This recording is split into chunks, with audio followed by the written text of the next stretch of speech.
જવાનો બધાય મારા ભાઈઓ છે અને ખેડૂતો રાતની મહેનત કરે છે ને એ મારા બાપ છે અને હું ખેડૂતનો દીકરો છું।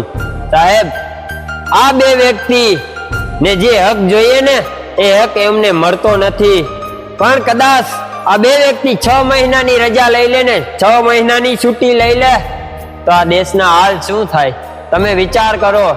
જવાનો બધા ઘરે આવી જાય 6 મહિના અને ખેડૂતો બધા બકાલું અને અનાજ પકવવાનું બંધ 6 મહિના કરી દે ને તો આ દેશના હાલ શું થાય વિચાર કરો તમે। છતાં પણ એને જે માન મળવાનું છે ને એ માન એ બે વ્યક્તિને મળતું નથી સાહેબ। એટલા માટે આ વાત જો મારી ખોટી હોય તો કોમેન્ટ કરીને જાજો અને આ વાત મારી સાચી હોય ને મિત્રો તો આ વિડીયોને શેર કરીને જાજો। જય જવાન જય કિસાન।